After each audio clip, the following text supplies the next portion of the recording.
absolutely hideous in the morning. I hadn't slept well. My arm burned and my head ached.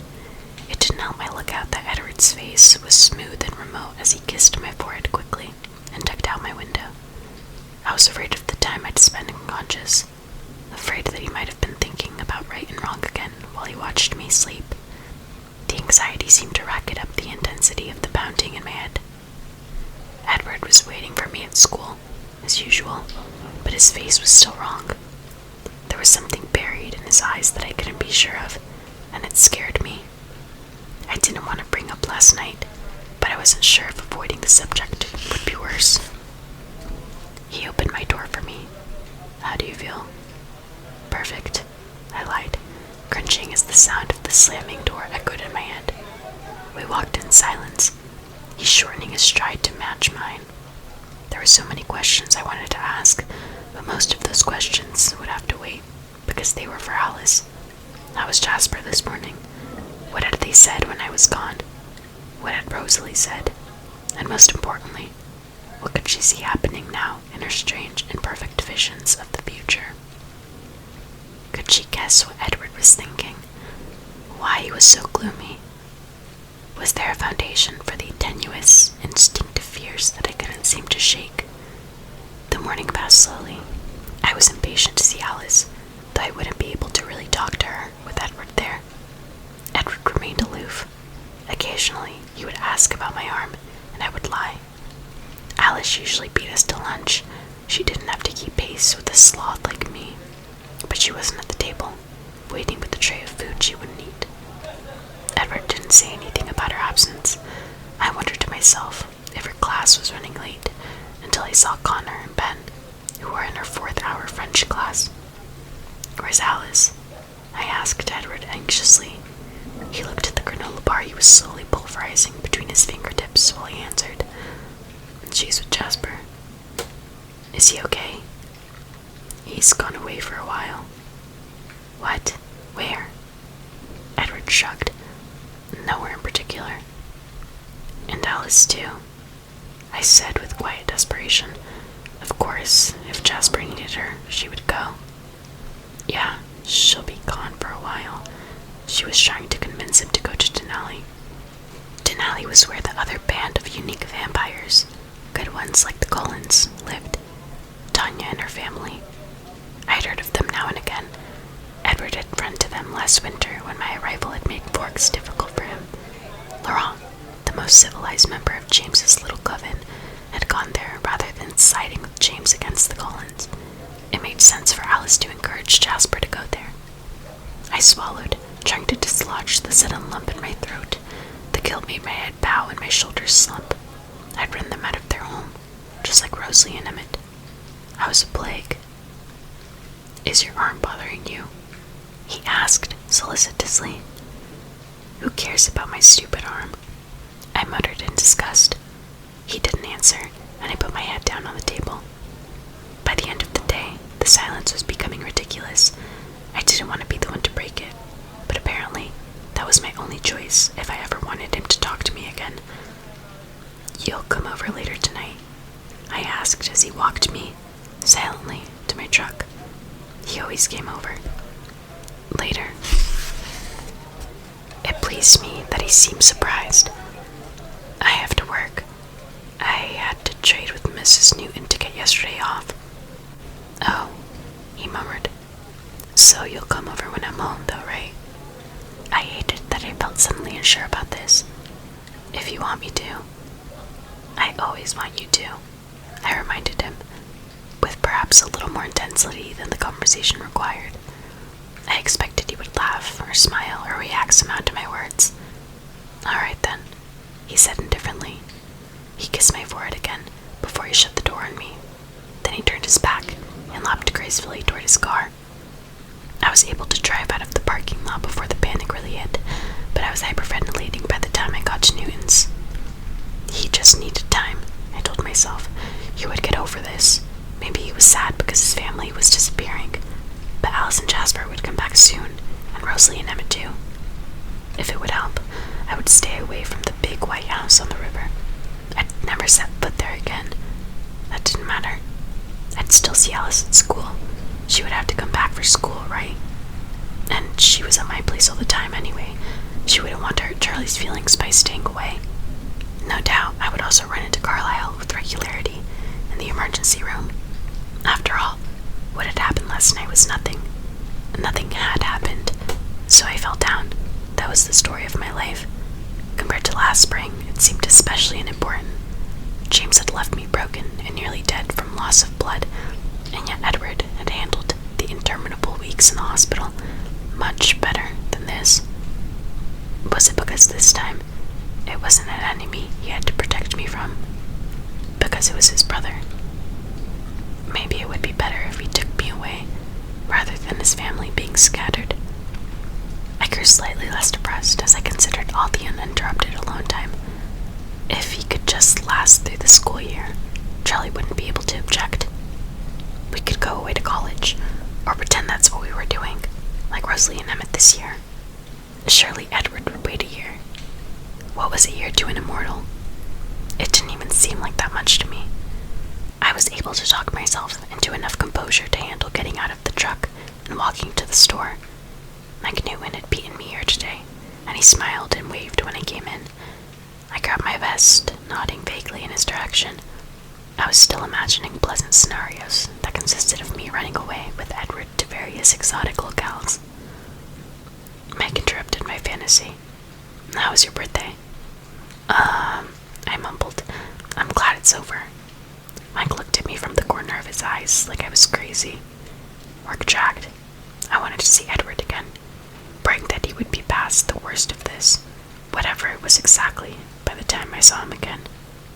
It's nothing, I told myself over and over again. Everything will go back to normal. The relief I felt when I turned onto my street and saw Edward's silver car parked in front of my house was an overwhelmingly heady thing, and it bothered me deeply that it should be that way. I hurried through the front door, calling out before I was completely inside. Dad! Edward! As I spoke, I could hear the distinctive theme music from ESPN's Sports Center coming from the living room. In here, Charlie called. I hung my raincoat on its peg and hurried around the corner. Edward was in the armchair, my father on the sofa. Both had their eyes trained on the TV. The focus was normal for my father, not so much for Edward. Hi, I said weakly. Hey, Bella, my father answered, eyes never moving. We just had a cold pizza. I think it's still on the table. Okay. I waited in the doorway. Finally, Edward looked over at me with a polite smile. I'll be right behind you, he promised. His eyes strayed back to the TV. I stared for another minute, shocked. Neither one seemed to notice. I could feel something, panic maybe, building up in my chest. I escaped to the kitchen. The pizza held no interest for me. I sat in my chair, pulled my knees up and wrapped my arms around them. Something was very wrong. Maybe more wrong than I'd realized. The sounds of male bonding and banter continued from the TV set. I tried to get control of myself, to reason with myself. What's the worst that can happen? I flinched. That was definitely the wrong question to ask. I was having a hard time breathing right. Okay, I thought again. What's the worst I can live through? I didn't like that question so much either, but I thought through the possibilities I'd considered today. Staying away from Edward's family. Of course, he wouldn't expect Alice to be a part of that, but if Jasper was off limits, that would lessen the time I could have with her. I nodded to myself. I could live with that. Or going away. Maybe he wouldn't want to wait till the end of the school year. Maybe it would have to be now. In front of me on the table, my presents from Charlie and Renee were where I had left them. The camera I hadn't had the chance to use at the Cullens, sitting behind the album. I touched the pretty cover of the scrapbook my mother had given me and sighed, thinking of Renee. Somehow, living without her for as long as I had did not make the idea of a permanent separation easier, and Charlie would be left all alone here, abandoned. They would both be so hurt. But we'd come back, right? We'd visit, of course, wouldn't we? I couldn't be certain about the answer to that. I leaned my cheek against my knee, staring at the physical tokens of my parents' love. I'd I've known this path I'd chosen was going to be hard, and after all, I was thinking about the worst-case scenarios, the very worst I could live through. I touched the scrapbook again, flipping the front cover over. Little metal corners were already in place to hold the first picture. It wasn't a half-bad idea to make some record of my life here. I felt a strange urge to get started. Maybe I didn't have that long left in forks. I toyed with the wrist strap on the camera, wondering about the first picture on the roll. Could it possibly turn out anything close to the original? I doubted it, but he didn't seem worried that it would be a blank. I chuckled to myself, thinking about his carefree laughter last night. The chuckle died away. So much had changed, and so abruptly, it made me feel a little bit dizzy, like I was standing on an edge, a precipice, somewhere much too high. I didn't want to think about that anymore. I grabbed the camera and headed up the stairs. The room hadn't really changed all that much in the 17 years since my mother had been there. The walls were still light blue, the same yellowed lace curtains hung in front of the window. There was a bed, rather than a crib, but you would recognize the quilt draped untidily over the top. It had been a gift from Gran. Regardless, I snapped a picture of my room. There wasn't much else I could do tonight. It was too dark outside, and the feeling was growing stronger. It was almost a compulsion now. I would record everything about Forks before I had to leave it. Change was coming. I could feel it. It wasn't a pleasant prospect, not when my life was perfect the way it was. I took my time coming back down the stairs, camera in hand, trying to ignore the butterflies in my stomach as I thought of the strange distance I didn't want to see in Edward's eyes. He would get over this. Probably he was worried that I would be upset. When he asked me to leave. I wouldn't let him work through it without meddling, and I would be prepared when he asked. I had the camera ready as I leaned around the corner, being sneaky. I was sure there was no chance that I had caught Edward by surprise, but he didn't look up. I felt a brief shiver as something icy twisted in my stomach. I ignored that and took the picture. They both looked at me then. Charlie frowned. Edward's face was empty, expressionless. "What are you doing, Bella?" complained Charlie. "Oh, come on." I pretended to smile as I went to sit on the floor in front of the sofa where Charlie lounged. "You know Mom will be calling soon to ask if I'm using my presents. I have to get to work before she can get her feelings hurt." "Why are you taking pictures of me, though?" he grumbled. "Because you're so handsome," I replied, keeping it light. "And because, since you bought the camera, you're obligated to be one of my subjects." He mumbled something unintelligible. "Hey, Edward," I said with admirable indifference. "Take one of me and my dad together." I threw the camera toward him, carefully avoiding his eyes, and knelt beside the arm of the sofa where Charlie's face was. Charlie sighed. "You need to smile, Bella," Edward murmured. I did my best, and the camera flashed. "Let me take one of you kids," Charlie suggested. I knew he was just trying to shift the camera's focus from himself. Edward stood and lightly tossed him the camera. I went to stand beside Edward, and the arrangement felt formal and strange to me. He put one hand lightly on my shoulder, and I wrapped my arm more securely around his waist. I wanted to look at his face, but I was afraid to. "Smile, Bella," Charlie reminded me again. I took a deep breath and smiled. The flash blinded me. "Enough pictures for tonight," Charlie said then, shoving the camera into a crevice of the sofa cushions and rolling over it. "You don't have to use the whole roll now." Edward dropped his hand from my shoulder and twisted casually out of my arm. He sat back down in the armchair.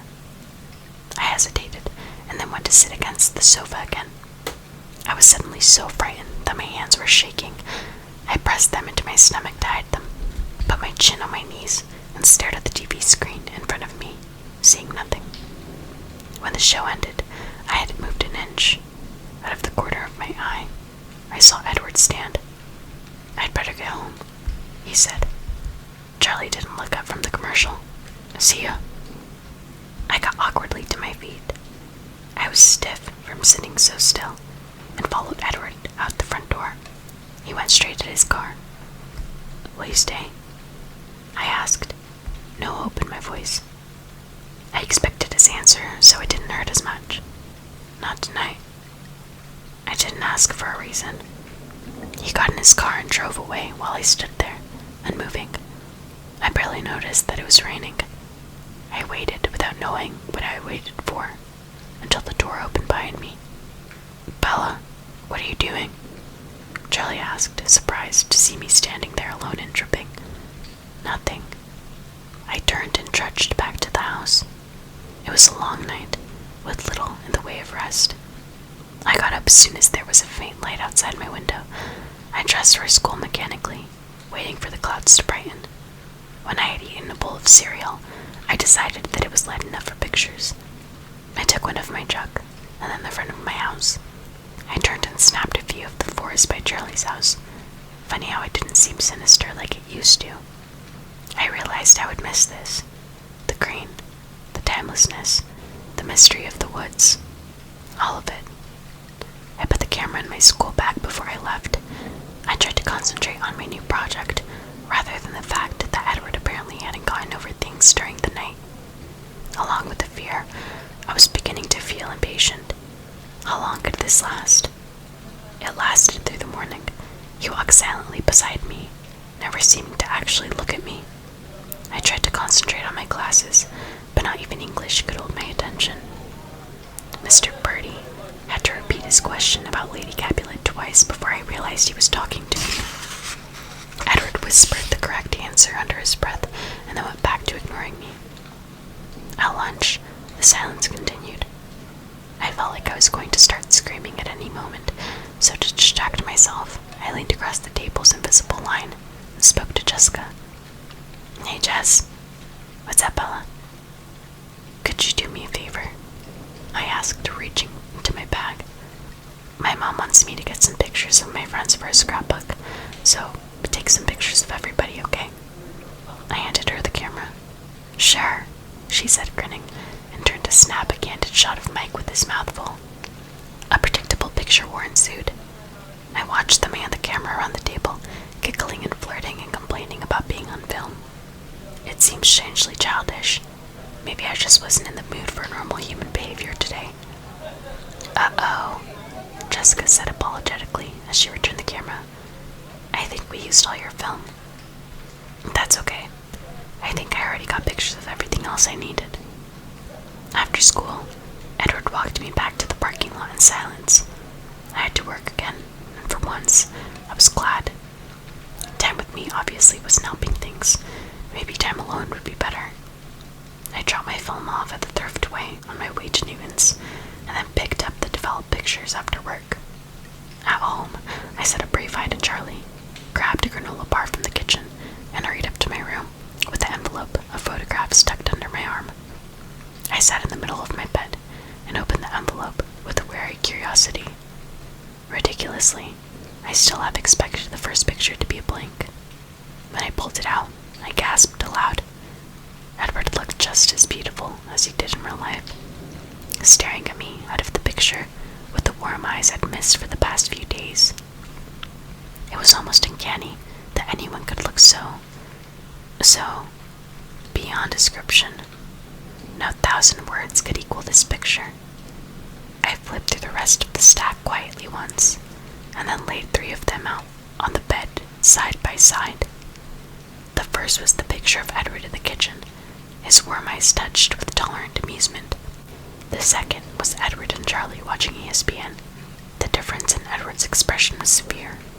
His eyes were careful here, reserved, still breathtakingly beautiful, but his face was colder, more like a sculpture, less alive.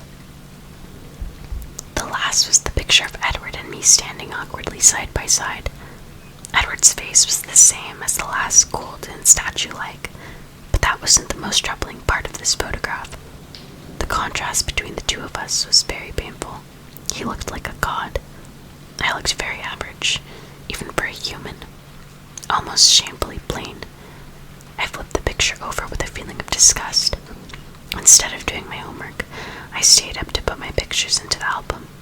With a ballpoint pen, I scrawled captions under all the pictures, the names and the dates. I got to the picture of Edward and me, and without looking at it too long, I and stuck it under the metal tap, Edward side up. When I was done, I stuffed the second set of prints in a fresh envelope and penned a long thank you letter to Renee. Edward still hadn't come over. I didn't want to admit that he was the reason I'd stayed up so late, but of course he was. I tried to remember the last time he'd stay away like this, without an excuse, a phone call. He never had. Again, I didn't sleep well. School followed the silent, frustrating, terrifying pattern of the last 2 days. I felt relief when I saw Edward waiting for me in the parking lot, but it faded quickly. He was no different, unless maybe more remote. It was hard to even remember the reason for all of this mess.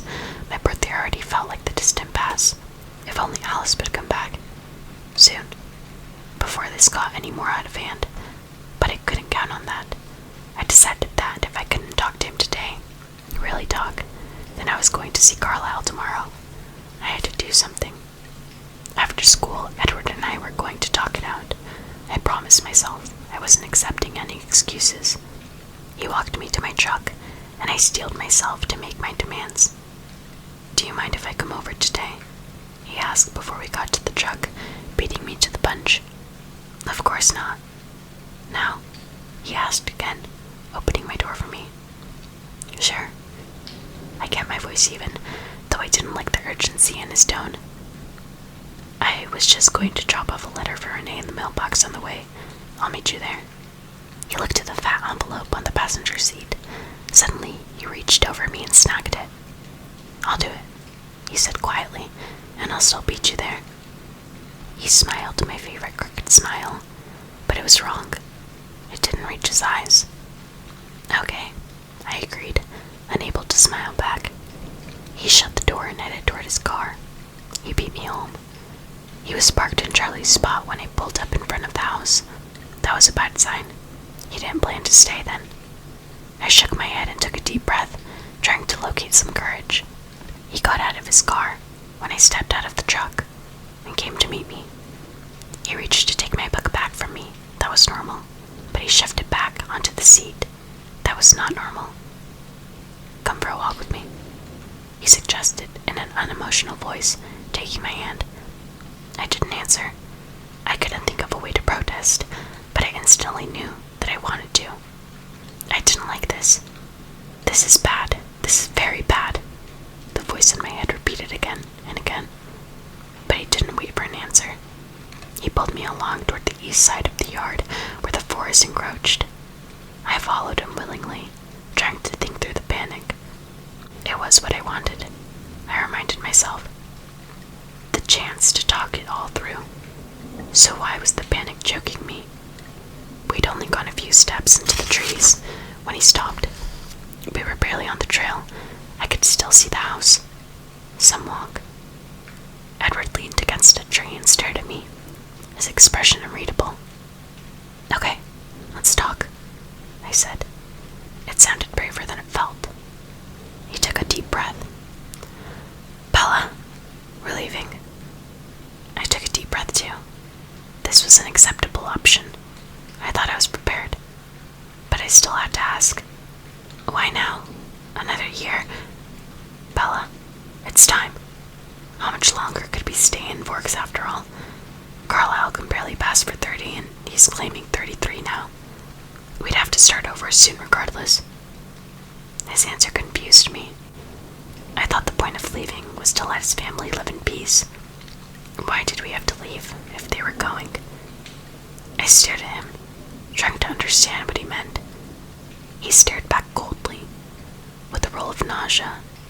I realized I'd misunderstood. "When you say we," I whispered, "I mean my family and myself." Each word, separate and distinct. I shook my head back and forth, mechanically trying to clear it. He waited without any sign of impatience. It took a few minutes before I could speak. "Okay," I said. "I'll come with you." "You can't, Bella. Where we're going, it's not the right place for you." "Where you are is the right place for me. I'm no good for you, Bella." "Don't be ridiculous." I wanted to sound angry, It just sounded like I was begging. You're the very best part of my life. My world is not for you, he said grimly. What happened with Jasper? That was nothing, Edward, nothing. You're right, he agreed. It was exactly what was to be expected. You promised. In Phoenix, you promised that you would stay. As long as that was best for you. He interrupted to correct me. No! This is about my soul, isn't it? I shouted, furious, the words exploding out of me. Somehow, it still sounded like a plea. Carlisle told me about that, and I don't care, Edward. I don't care. You can have my soul. I don't want it without you. It's yours already. He took a deep breath and stared unseeingly at the ground for a long moment. His mouth twisted the tiniest bit. When he finally looked up, his eyes were different, harder, like the liquid gold had frozen solid. Bella, I don't want you to come with me. He spoke the words slowly and precisely, his cold eyes on my face, watching as I absorbed what he was really saying. There was a pause as I repeated the words in my head a few times, shifting through them for the real intent. You don't want me? I tried out the words, confused by the way they sounded, placed in that order. No. I stared uncomprehendingly into his eyes. He stared back without apology. His eyes were like topaz, hard and clear and very deep. I felt like I could see into them for miles and miles, yet nowhere in their bottomless depths could I see a contradiction to the word he spoke. Well, that changes things. I was surprised by how calm and reasonable my voice sounded. It must be because I was so numb. I couldn't realize what he was telling me. It still didn't make any sense. He looked away into the trees as he spoke again. Of course, I'll always love you, in a way. But what happened the other night made me realize that it's time for a change. Because I'm tired of pretending to be something I'm not. Bella, I'm not human. He looked back, and the icy planes of his perfect face were not human. I've let this go on much too long, and I'm sorry for that. Don't. My voice was just a whisper now. Awareness was beginning to seep through me, trickling like acid through my veins. Don't do this. He just stared at me, and I could see from his eyes that my words were far too late. You already had. You're not good for me, Bella. He turned his earlier words around, and so I had no argument. How well I knew that I wasn't good enough for him. I opened my mouth to say something, and then closed it again. He waited patiently, his face wiped clean of all emotion. I tried again. If that's what you want. He nodded once. My whole body went numb. I couldn't feel anything below the neck. I would like to ask one favor, though, if that's not too much, he said. I wonder what he saw on my face, because something flickered across his own face in response. But before I could identify it, he composed his features into the same serene mask. Anything, I vowed, my voice faintly stronger. As I watched, his frozen eyes melted.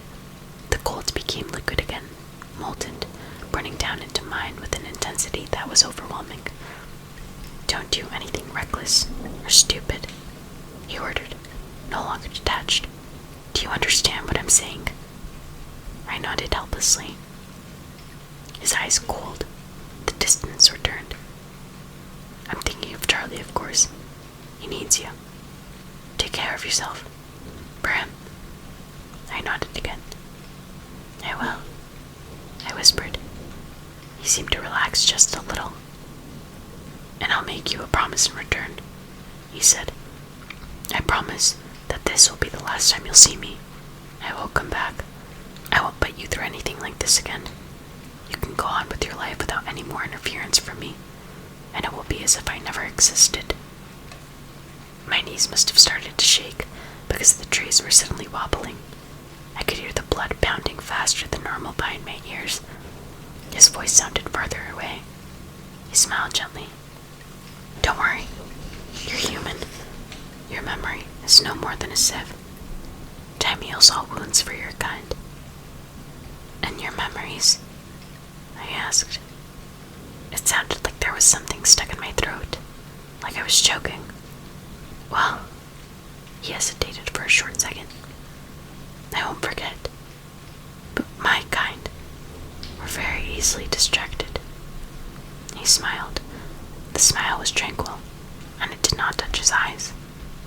He took a step away from me. That's everything, I suppose. We won't bother you again. The plural caught my attention. That surprised me. I would have thought I was beyond noticing anything. Atlas isn't coming back, I realized. I didn't know how he heard me. The words made no sound, but he seemed to understand. He shook his head slowly, always watching my face. No, they're all gone. I stayed behind to tell you goodbye. Alice is gone. My voice was blank with disbelief. She wanted to say goodbye, but I convinced her that a clean break would be better for you. I was dizzy. It was hard to concentrate. His words swirled around in my head, and I heard the doctor at the hospital in Phoenix last spring as he showed me the x-rays. You can see it's a clean break. His fingers raced along the picture of my severed bone. That's good. It will heal more easily, more quickly. I tried to breathe normally. I needed to concentrate, to find a way out of this nightmare. Goodbye, Bella, he said in the same quiet, peaceful voice. Wait! I choked out the word, reaching for him, pulling my deadened legs to carry me forward.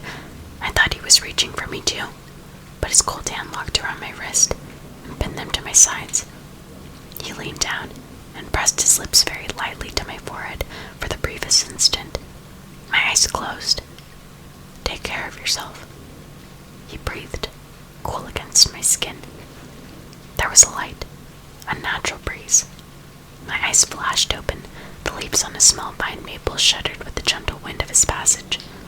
He was gone. With shaky legs, ignoring the fact that my action was useless, I followed him into the forest. The evidence of his path had disappeared instantly. There were no footprints. The leaves were still again. But I walked forward without thinking. I could not do anything else. I had to keep moving. If I stopped looking for him, it was over. Love, life, meaning, over. I walked and walked. Time made no sense as I pushed slowly through the thick underground. It was hours passing, but also only seconds. Maybe it felt like time had frozen, because the forest looked the same no matter how far I went. I started to worry that I was traveling in a circle, a very small circle at that, but I kept going. I stumbled often, and as it grew darker and darker, I fell often too. Finally, I tripped over something. It was black now. I had no idea what caught my foot, and I stayed down. I rolled onto my side so that I could breathe, and crawled up on the wet bracken. As I laid there, I had a feeling that more time was passing than I'd realized. I couldn't remember how long it had been since nightfall. Was it always so dark at night? Surely, as a rule, some little bit of moonlight would filter down through the clouds, through the chinks in the canopy of trees, and find the ground. Not tonight. Tonight the sky was utterly black. Perhaps there was no moon tonight. A lunar eclipse. A new moon. A new moon. I shivered, though I wasn't cold. It was black for a long time before I heard them calling. Someone shouting my name. It was muted, muffled by the wet growth that surrounded me, but it was definitely my name. I didn't recognize the voice.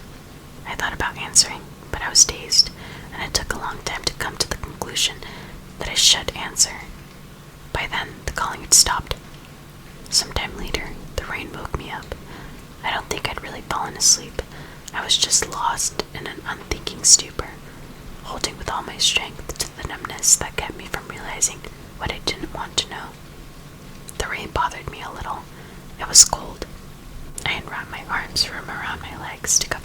face. It was then that I heard the calling again. It was farther away this time, and sometimes it sounded like 7 voices were calling at once. I tried to breathe deeply. I remembered that I should answer, but I didn't think they would be able to hear me. Would I be able to shout loud enough? Suddenly, there was another sound, startlingly close. A kind of snuffling, an animal sound. It sounded big. I wondered if I should feel afraid. I didn't. Just numb. It didn't matter. The snuffling went away. The rain continued, and I could feel the water pooling up against my cheek. I was trying to gather the strength to turn my head when I saw the light. At first, it was just a dim glow reflecting off the bushes in the distance. It grew brighter and brighter, illuminating a large space unlike the focus beam of a flashlight. The light broke through the closest brush, and I could see that it was a propane lantern. But that was all I could see. Brightness blinded me for a moment. Bella. The voice was deep and familiar, but full of recognition. He wasn't calling my name to search. He was acknowledging that I was found. I stared up impossibly high, it seemed, at the dark face that I could now see above me. I was vaguely aware that the stranger probably only looked so tall because my head was still on the ground. Have you been hurt? I knew the words meant something, but I could only stare, bewildered. How could the meaning matter at this point? Bella, my name is Samuel. There was nothing familiar about his name. Charlie sent me to look for you. Charlie. That struck a chord, and I tried to pay more attention to what he was saying. Charlie mattered if nothing else did. The tall man held out a hand. I gazed at it, not sure what I was supposed to do. His black eyes appraised me for a second, and then he shrugged. In a quick and supple motion, he pulled me up from the ground and into his arms. I hung there limp as he loped swiftly through the wet forest. Some part of me knew this should upset me, being carried away by a stranger, but there was nothing left in me to upset. It didn't seem like too much time passed before there were lights and the deep babble of many male voices. Samuel slowed as he approached the commotion. I've got her, he called in a booming voice. The babble ceased, and then picked up again with more intensity. A confusing swirl of faces moved over me. Sam's voice was the only one that made sense in the chaos, perhaps because my ear was against his chest. No, I don't think she's hurt, he told someone. She just keeps saying, he's gone. Was I saying that out loud? I bit down on my lip. Bella, honey, are you alright? That was one voice I would know anywhere, even distorted, as it was now, with worry. Charlie. My voice sounded strange and small.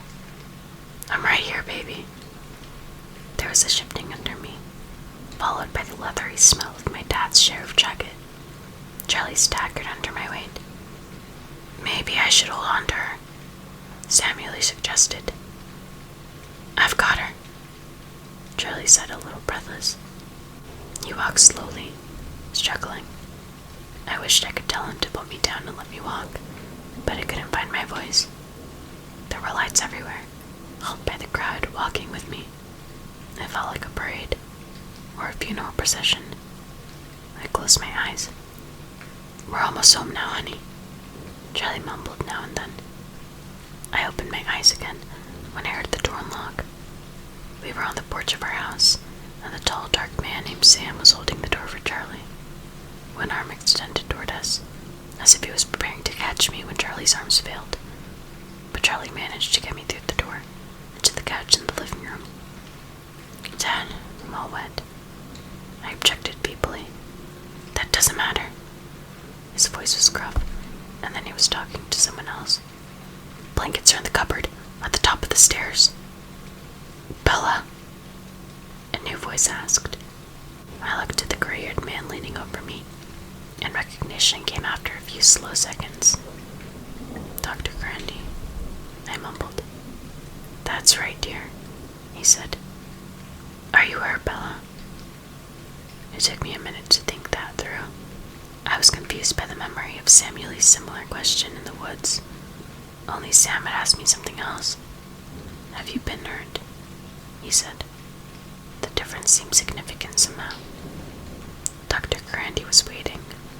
One grizzled eyebrow rose, and the wrinkles on his forehead deepened. I'm not hurt, I lied. The words were true enough for what he'd asked. His warm hand touched my forehead, and his fingers pressed against the inside of my wrist. I watched his lips as he counted to himself, his eyes on his watch. What happened to you? He asked casually. I froze under his hand, tasting panic in the back of my throat. Did you get lost in the woods? He prodded.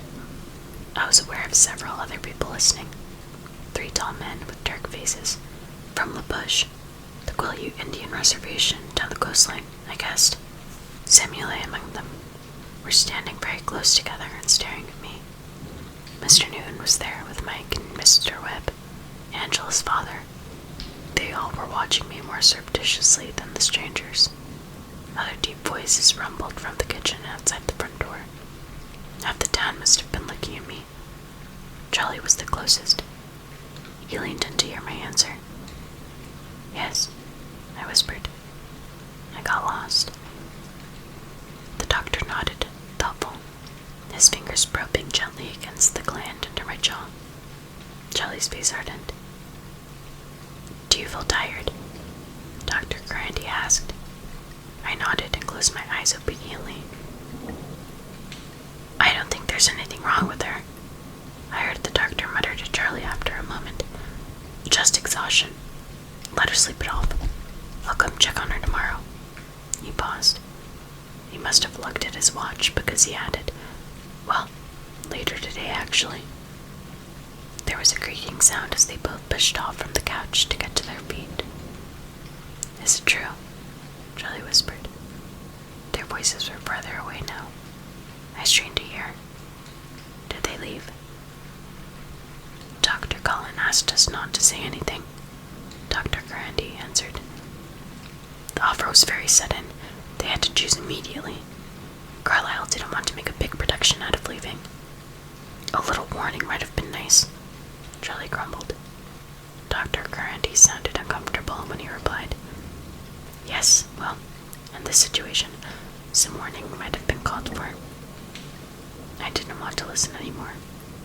I felt around for the edge of the quilt someone had laid on top of me and pulled it over my ear. I drifted in and out of alertness. I heard Charlie whisper things to the volunteers, as one by one they left. I felt his fingers on my forehead, and then the weight of another blanket. The phone rang a few times, and he hurried to catch it before he could wake me. He muttered reassurances in a low voice to the callers. Yes, we found her. She's okay. She got lost. She's fine now, he said, again and again. I heard the springs in the armchair groan when he settled himself in for the night. A few minutes later, the phone rang again. Charlie moaned as he struggled to his feet, and then he rushed and stumbled into the kitchen. I pulled my head deeper under the blankets, not wanting to listen to the same conversation again. Yeah, Charlie said and yawned. His voice changed. It was much more alert when he spoke again. Where? There was a pause. You're sure? It's outside the reservation. Another short pause. But what could be burning up there? He sounded both worried and mystified. Look, I'll call down there and check it out. I listened with more interest as he punched in a number. Hey, Billy, it's Charlie. Sorry I'm calling so early. No, she's fine. She's sleeping. Thanks, but that's not why I called. I just got a call from Mrs. Stanley, and she says that from her second-story window she can see fires out on the city cliffs. But I don't really... Oh. Suddenly there was an edge in his voice. Irritation or anger.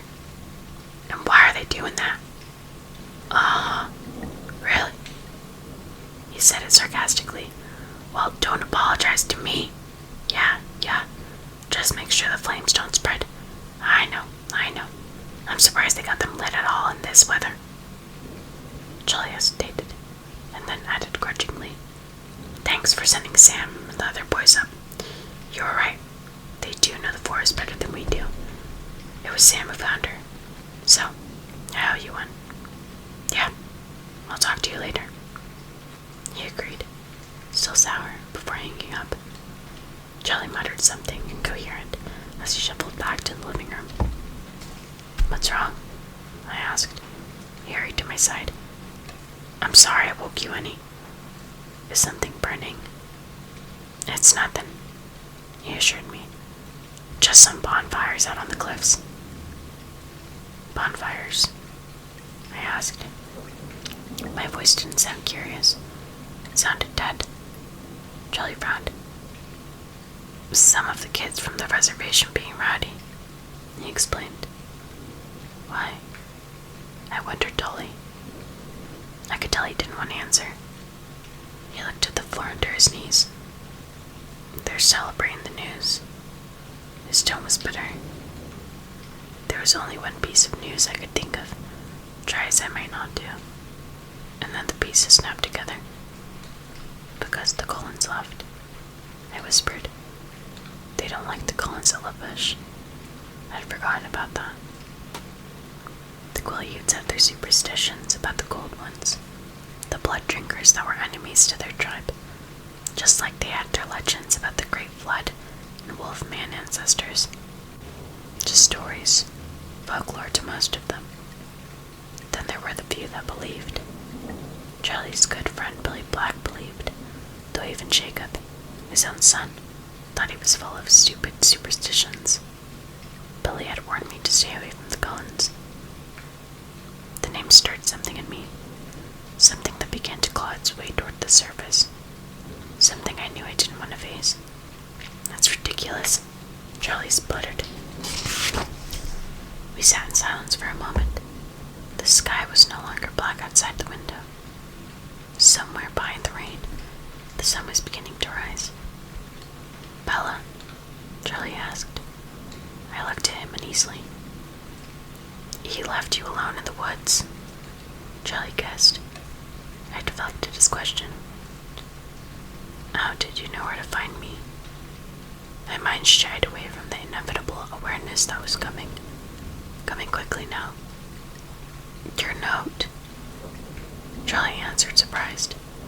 He reached into the back pocket of his jeans and pulled out a much-abused piece of paper. It was dirty and damp, with multiple creases from being opened and refolded many times. He unfolded it again and held it up as evidence. The messy handwriting was remarkably close to my own. Going for a walk with Edward up the path, it said, Back soon, B. When you didn't come, I called the Cullens, and no one answered. Charlie said in a low voice. Then I called the hospital, and Dr. Grandy told me that Carlisle was gone. Where did they go? I mumbled. He stared at me.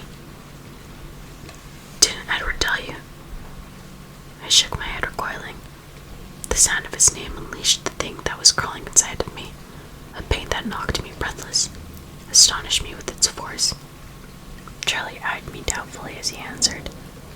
Carlisle took a job in a big hospital in Los Angeles. I guess they threw a lot of money at him. Sunny LA, the last place they would really go.